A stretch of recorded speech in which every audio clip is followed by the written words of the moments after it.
नमस्कार विद्यार्थियों, आप सभी का आपके अपने YouTube चैनल आरपीएससी विद नवीन सैनी में स्वागत है। विद्यार्थियों, हम जो साइकोलॉजी का सिलेबस है उसमें unit first, unit second, unit third और यूनिट फोर्थ कंप्लीट कर चुके हैं। ठीक है, अब हम यूनिट 5 और 6, 7 एंड 8 ये 4 यूनिट बची है। 4 यूनिट कर ली और कोर्स है वो अपना आधे से ज़्यादा हो चुका है। क्यों? क्योंकि ये यूनिट हैं वो सारी छोटी छोटी है और ये सारी बड़ी बड़ी थी। ठीक है, अब हम 5 और 6 को करेंगे बाद, पहले करेंगे यूनिट नंबर 7 को। और यूनिट नंबर 7 है व्यक्तिगत विभिन्नता। इसमें आपके प्रतिभाशाली, मंद, पिछड़े बालक वगैरह, बाल अपराधी बालक सभी इसमें आ जाएंगे। तो चलिए यूनिट नंबर 7 की आज क्लास नंबर 1 लेते हैं। और ये लगभग 3 या 4 क्लासों में, कितनी क्लासों में? 3 या 4 क्लास में ये कंप्लीट हो जाएगी। हद मार के यदि मैं ज़्यादा खींचूँ तो 5 क्लास में ये यूनिट जो 7 है वो कंप्लीट हो जाएगी आपकी। ठीक है विद्यार्थियों, तो चलिए शुरू करते हैं। देखिए विद्यार्थियों, व्यक्तिगत विभिन्नता होती क्या है? व्यक्तिगत विभिन्नता होती है मनुष्य में जो डिफरेंस होता है उसे ही व्यक्तिगत विभिन्नता कहते हैं। ये अब किसी भी आधार पर हो सकता है। तो देखो, संसार में प्रत्येक प्राणी एक दूसरे से भिन्न होता है, अर्थात प्रत्येक बालक विशिष्ट होता है। इस अंतर को ही क्या कहते हैं? व्यक्तिगत विभिन्नता कहते हैं। और व्यक्तिगत विभिन्नता है वो शारीरिक आधार पर, मानसिक, संवेगात्मक, सामाजिक, नैतिक पक्षों के आधार पर समझी जा सकती है। ओके, और जिसका मूल आधार है वो वंशक्रम भी माना जाता है। तो व्यक्तिगत विभिन्नता का मूल आधार है वो वंशक्रम भी माना जाता है, अर्थात ये जन्मजात कारणों की वजह से होती है। और इसमें हालांकि सामाजिक वातावरण भी इसमें अपनी भूमिका अदा करता है, लेकिन फिर भी जो वंशक्रम है वो ज़्यादा महत्वपूर्ण है। अब इसके लिए विभिन्न मनोवैज्ञानिकों ने अपनी तरफ से अलग अलग अपने मत प्रस्तुत किए। तो उसमें सबसे पहले है स्किनर ने कहा था, व्यक्तिगत विभिन्नता से अभिप्राय है व्यक्ति के उस प्रत्येक पहलू से जिसका मापन व मूल्यांकन संभव है। अर्थात व्यक्तित्व, प्रत्येक जो व्यक्ति होता है उसका जो भी एक पहलू लो जिसका मापन और मूल्यांकन कर सकें, तो वो सब व्यक्तिगत विभिन्नता में आएंगे। अर्थात व्यक्ति के वे गुण जिनका मापन और मूल्यांकन किया जा सकता है, उसके आधार पर हम व्यक्तिगत विभिन्नता को डिफाइन कर सकते हैं। ये बात कही थी स्किनर ने। ठीक है, आपको कीवर्ड पकड़ना है, ऐसे ध्यान रखना है। स्किनर ने मापन और मूल्यांकन की बात कही, तो ऐसे आपको कनेक्ट करना है। ठीक है, अगला है व्यक्तिगत विभिन्नता के कारक, मतलब व्यक्तिगत विभिन्नता किन किन कारणों से होती है। तो वंशक्रम के आधार पर भी मनुष्य में डिफरेंस पाया जाता है। थोड़ा सा पेन की मोटाई बढ़ा लेते हैं।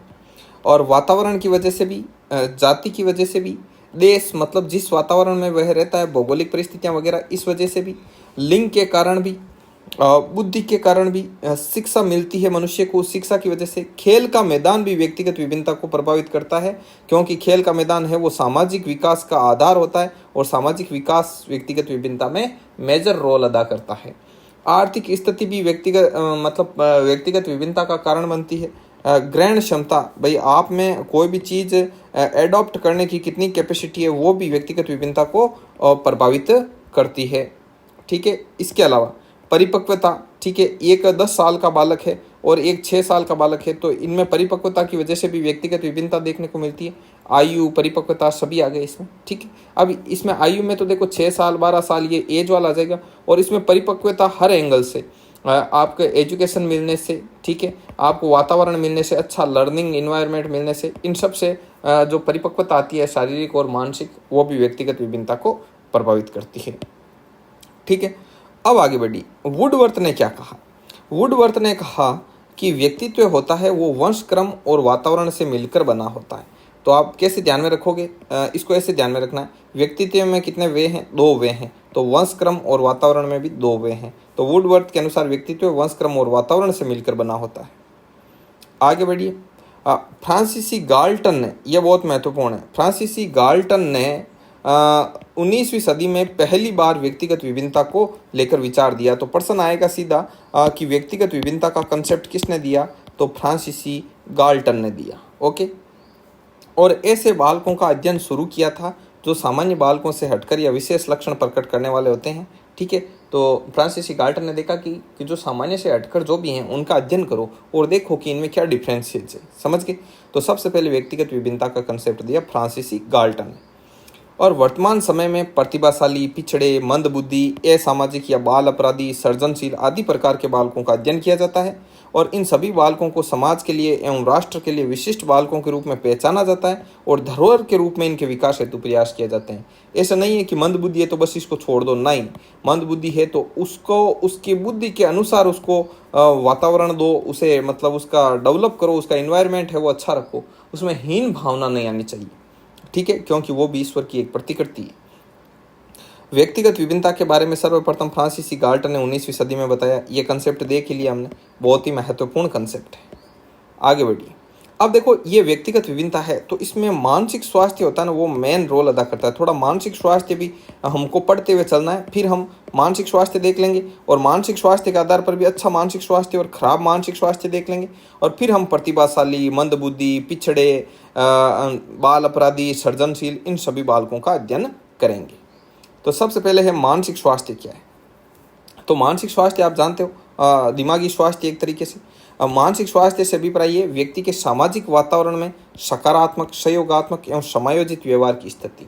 कोई यदि समाज में भली भांति प्रकार से पॉजिटिवली रहता है, हेल्प वगैरह करता है, समायोजित व्यवहार करता है, मतलब समाज के मान्य व्यवहारों को वो स्वीकार करता है तथा अमान्य व्यवहारों का तिरस्कार करता है, ठीक है, तो ये एक अच्छे मानसिक स्वास्थ्य के सिंबल हैं, ठीक है। तो मानसिक स्वास्थ्य को लेकर विभिन्न मनोवैज्ञानिकों ने क्या कहा। सबसे पहले लाडेल ने कहा कि वह व्यक्ति मानसिक रूप से स्वस्थ है जो सामाजिक वातावरण के धरातल पर जीना पसंद करता है, अर्थात जो समाज में जीना पसंद करता है तो वो मानसिक रूप से क्या है, स्वस्थ है, ठीक है। ये बात किसने कही, लाडेल ने। यह मोस्ट रिपीटेड क्वेश्चन है, बार बार पूछा जा रहा है सीटेट वगैरह में, तो इसका ख्याल रखना।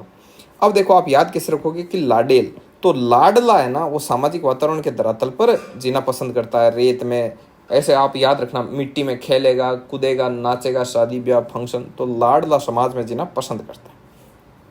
आगे ल्यूकन ने क्या कहा।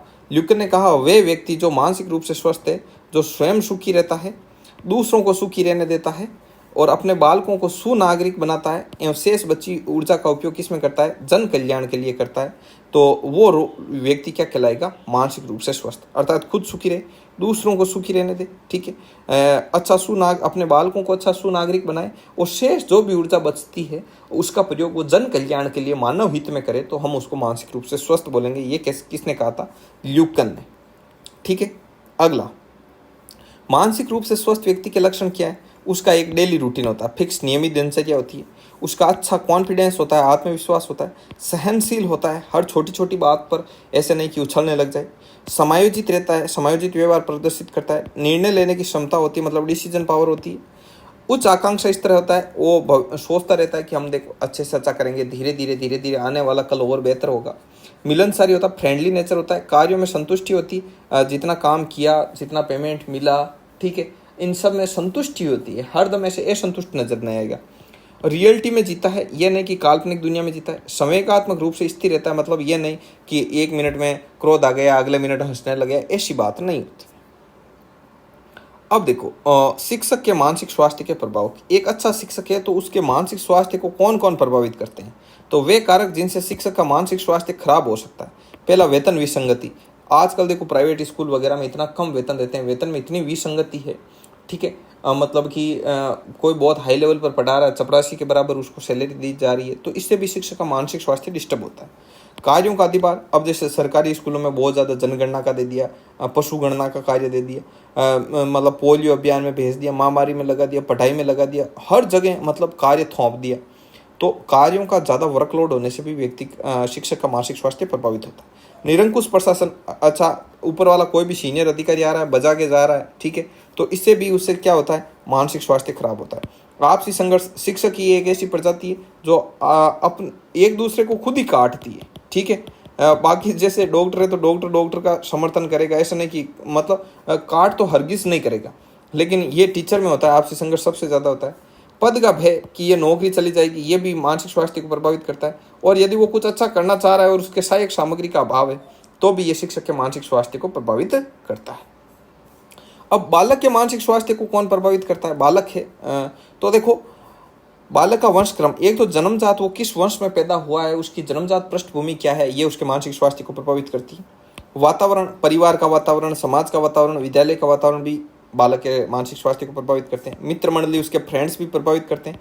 एक टीचर का उसके साथ कैसा बिहेवियर है, ये भी बालक के मानसिक स्वास्थ्य को प्रभावित करता है। शिक्षक की शिक्षण विधि, एक शिक्षक किस टीचिंग मेथड से पढ़ा रहा है, उसका यदि पढ़ाने का मेथड सही नहीं है तो ये मानसिक स्वास्थ्य को भयंकर तरीके से प्रभावित करता है। विषय वस्तु की प्रकृति, जटिल प्रकृति की विषय वस्तु को जल्दी जल्दी पढ़ा रहे हो और आप उसको समझ में नहीं आ रहा है और वो उसको लेकर फ्रस्ट्रेट हो गया तो भी वो उसके मानसिक स्वास्थ्य को खराब कर देगी। संसाधन, सीखने के संसाधन यदि पर्याप्त नहीं है, अब बच्चा चित्र वगैरह बनाना चाह रहा है लेकिन परिवार की स्थिति ऐसी नहीं है कि उसको पेन पेंसिल भी ढंग के ला के दे, तो वो अब अन्य बच्चों के पास देखेगा वो अच्छे चित्र वगैरह बना रहे हैं, तो संसाधन भी उसको प्रभावित करते हैं और परिवार की आर्थिक स्थिति तो खैर करती है। अब ये है बालक के मानसिक स्वास्थ्य को प्रभावित करने वाले मानसिक स्वास्थ्य वगैरह हमने देख लिया। अब हम पढ़ेंगे कि कुछ लोग मानसिक स्वास्थ्य जन्मजात ऐसे पैदा होते हैं। पहले लोगों को उनके बारे में जानकारी नहीं थी लेकिन बाद में जाकर पता चली, तो वो क्या है? वो एक बीमारी है ऑटिज्म स्पेक्ट्रम डिसऑर्डर, जिसे आत्मविमोह, स्वप्रायणता, स्वलीनता भी कहते हैं। तो ऑटिज्म स्पेक्ट्रम डिसऑर्डर, OSD, तो इनकी पहचान हुई थी, बहुत लेट पहचान हुई, ठीक है। तो इनके पहले बात तो उपनाम ध्यान में रखना इस बीमारी के। अब ये है क्या? वर्ष 2007 की घोषणा के अनुसार प्रतिवर्ष 2 अप्रैल को विश्व ऑटिज्म दिवस मनाते हैं। तो मोस्ट इंपोर्टेंट फैक्ट है, ये ध्यान रखना, ये एग्जाम में बार बार पूछा जाता है। लियो केनर नामक, ये बहुत इंपॉर्टेंट है, लियो केनर नामक जो विद्वान था ने सबसे पहले इसके बारे में बताया और पूरी दुनिया वर्ष 2007 के समय इसको लेकर विशेष मंथन शुरू किया। तो लियो केनर ने सबसे पहले बताया, ये भी बहुत इंपॉर्टेंट है। आगे बढ़ो। ये एक ऐसा आंतरिक विकासात्मक विकार है जिसमें बालक स्वयं में केंद्रित हो जाता है तथा उसका मानसिक विकास रुक जाता है। इसके लक्षण जन्म से 3 वर्ष में देखने को मिलते हैं। इसके लक्षण कब देखने को मिलते हैं? जन्म से 3 वर्ष में। ये इंपॉर्टेंट है कि OSD के ऑटिज्म स्पेक्ट्रम ऑर्डर के लक्षण कब दिखाई देते हैं, तो ये ध्यान रखना। ये एक आंतरिक विकासात्मक विकार है, ये ध्यान रखना, ये भी इंपॉर्टेंट है, ठीक है। इसमें बालक खुद में खो जाता है और उसका मानसिक विकास रुक जाता है। अभी आप आगे इसकी थ्योरी देखोगे, पूरा क्लियर हो जाएगा। तथा बालक में मस्तिष्क, तंत्रिका तंत्र, शरीर, सामाजिकता एवं व्यवहार संबंधी सभी पक्ष प्रभावित होते हैं। भारत देश में ये विकार लगभग 70 में से 1 में पाया जाता है, तो ये अनुपात भी ध्यान में रखना, ठीक है। अब हम आगे बढ़ते हैं। अगला आता है आपका तथा इसे भारत सरकार ने मानसिक विकलांगता घोषित किया। तो ऑटिज्म स्पेक्ट्रम ऑर्डर को भारत सरकार ने क्या घोषित किया है? मानसिक विकलांगता घोषित किया है। तो ये भी बहुत ज़्यादा इंपॉर्टेंट है। और भारत देश में एक व्यक्ति, कृष्ण नारायण, ये व्यक्ति बहुत इंपॉर्टेंट है, इनका नाम ध्यान में रखना, जो स्वयं ऑटिज्म स्पेक्ट्रम से ग्रसित थे। उन्होंने एक अलग ही आशा नामक क्या लिखी थी? चर्चित पुस्तक लिखी थी, ठीक है। एक अलग ही आशा नामक इन्होंने लिखी चर्चित पुस्तक। तो आपसे पूछेगा कि एक अलग ही आशा नामक चर्चित पुस्तक किसने लिखी? तो ये लिखी थी आपके कृष्ण नारायण ने। तो इनका नाम भी आपको क्या रखना है? ध्यान में रखना है विद्यार्थियों, ठीक है। अब देखो, ऑटिज्म स्पेक्ट्रम बालक भी 3 तरह के होते हैं। ऑटिज्म में स्वलीन बालक 3 प्रकार के होते हैं। पहले क्लासिकल, एस्पर्गर और परवेलिव। तो इन तीनों का जो ये वर्गीकरण है, ये भी आपको ध्यान में रखना। पूछा जाता है, मैंने यहाँ पर सारे इंपॉर्टेंट फैक्टर लिए हैं, आप चाहे इसका टेस्ट लगा के देख लेना कहीं पर, आपको इससे बाहर क्वेश्चन नहीं मिलेगा। अब देखो, पहला है classical syndrome autism, Asperger syndrome autism और परवेलिव। तो क्लासिकल सिंड्रोम ऑटिज्म होगा, उसमें जो बालक होंगे उनको संप्रेषण में दिक्कत आएगी, अर्थात वो अपने मनोभावों को व्यक्त करने में दिक्कत का सामना करेंगे, कठिनाई महसूस होगी। एस्पर्गर वालों को सामाजिकता से संबंधित दिक्कत आएगी, वो समाज में एडजस्ट नहीं होंगे। और जो परवेलिव होंगे उनमें ये दोनों प्रकार की जो आपको देखने को मिलेगा, दोनों प्रकार का विकार देखने को मिलेगा, ठीक है। अब आप ऑटिज्म बालकों की पहचान कैसे करोगे, यहाँ से आपको टॉपिक पूरा पकड़ में आएगा। तो ऑटिज्म बालकों की पहचान क्या है? पहला है संप्रेषण से संबंधित, अर्थात मनोभावों को व्यक्त करने में उनके क्या क्या दिक्कत, कठिनाई है वो महसूस होती है। तो देखो, वो पहली बात तो बहुत ही कम बोलते हैं और बोलते हैं तो हकलाते हैं। नंबर 3, प्रतिक्रिया नहीं करते। आप उनको कुछ बोलोगे वो गुमसुम ही रहेंगे, और कभी कभी प्रतिक्रिया करेंगे तो मतलब बहुत ज़्यादा प्रतिक्रिया प्रस्तुत करेंगे, और कभी कभी बोलते बोलते रुक जाएंगे। देखो, बोलते बोलते रुक भी जाते हैं। ध्यान केंद्रण का अभाव है, एक जगह माइंड को कंसंट्रेट नहीं कर पाते। अंतक्रिया नहीं करते, अगले के साथ ज़्यादा इंटरेक्टिव नहीं रहेंगे। आप पूछोगे उतना बता देंगे, वो भी कई बार बताएंगे, कई बार नहीं बताएंगे, उसके बाद निठल्ले बैठ जाएंगे। और सांकेतिक संप्रेषण करेंगे। और जैसे आपने बहुत लंबा पूछा कि कैसे आए, क्या हुआ, तो इतना सा कर देंगे, हम इतना कर दिया, बस। समझ में आई बात? ये अलंकृत भाषा बिल्कुल नहीं समझते। जैसे आपने तोड़ मरोड़ कर कुछ ऐसे मतलब बातों ही बातों में, इशारों में कुछ चिपका दिया, तो वो ये बात नहीं समझेंगे। अब इनमें सामाजिकता से संबंधित क्या विकार आते हैं? ये अकेले खेलते हैं, मित्र नहीं बनाते, खोए खोए रहते हैं, और उदासीन रहते हैं, तटस्थ व्यवहार रहता है। ना तो ये विरोध करते हैं और ना ही पक्ष लेते हैं। समझ में आई बात? न तो ये भावना प्रकट करते हैं और न ही दूसरों की भावना को समझते हैं, और दूसरों से ये डर कर रहते हैं, डरते डरते रहते हैं। ऐसा इनका क्या होता है, नेचर होता है। ठीक है, आगे बढ़िए। अब इनमें व्यवहार संबंधी क्या विकार आएंगे, तो वो देखिए। ये एक तो ये मतलब परिवर्तन का विरोध करते हैं कि जैसा चल रहा है चलने दो, इसमें चेंज मत करो। रूढ़िबद्ध होंगे, बस जो परंपरागत तरीके से जो चल रहा है उसको चलने दो। परंपरा के बहुत ज़्यादा विरोध होते हैं, मतलब ऐसे परंपरा के जो विरोधी होते हैं उनका ये खंडन करते हैं। जो थोड़ा बहुत भी लीक से हटकर चलते हैं वो उनको अच्छा नहीं लगता, कि बस जो चल रहा है चलने दो। ये स्वयं के नियम बना लेते हैं कि जैसे कोई स्वयं का नियम बना लिया तो बस अब उस पर अडिग रहेंगे, कि जैसे मैं जूता पुराना नहीं पहनूंगा कभी, तो पुराना नहीं पहनेंगे। ठीक है, कोई एक चीज़ अच्छी लगी कि हेयर स्टाइल ऐसे हैं तो हेयर स्टाइल ऐसे ही रखना है। गाड़ी धीमी चलानी है तो बस वो धीमी चलाएंगे, चाहे आगे भले ही कितना ही कुछ हो। ये खुद के नियम बना लेते हैं और बार बार व्यवहार की पुनरावृत्ति भी करते हैं। तो इनको ये OSD के लक्षण हैं, ये ध्यान में रखना। ये समस्याएं महिलाओं की अपेक्षा पुरुषों में अधिक पाई जाती है। प्राप्त जानकारियों के अनुसार यदि 100 लोगों में OSD है तो उनमें से 80 तो पुरुष होंगे और 20 क्या होगी, महिलाएं होगी। ठीक है, अब इस ऑटिज्म के कारण क्या है, ये ऑटिज्म क्यों होता है? तो देखो, एक तो ये जन्मजात होता है और कई बार दिमाग में विकृति आने के कारण होता है, और कई बार इन्वायरमेंट से इतना दिमाग पर प्रेशर पड़ता है समाज के लोगों का वगैरह का, कि उसकी मानसिकता है वो विकृत हो जाती है। ठीक है, ऑटिज्म बालकों को आत्मघाती बालक भी कहते हैं। ये फैक्ट बहुत ही ज़्यादा इंपॉर्टेंट है। आगे बढ़ो, अगला है अब ये प्रश्नोत्तरी है। ठीक है, तो ये प्रश्नोत्तरी आप देख लेना। देखो मैं बता देता हूँ, यहाँ से उल्टा शुरू करते हैं। आंतरिक विकासात्मक विकार कौन सा है, तो ऑटिज्म स्पेक्ट्रम डिसऑर्डर। विश्व में सर्वप्रथम किस विद्वान ने आत्मघाती या ऑटिज्म बालकों की पहचान की, लियो केनर ने 2007 में। कौन सी श्रेणी के बालक आत्मघाती बालक होते हैं, तो स्वलीनता वाले बालक, ये खुद में खोए रहते हैं। ठीक है,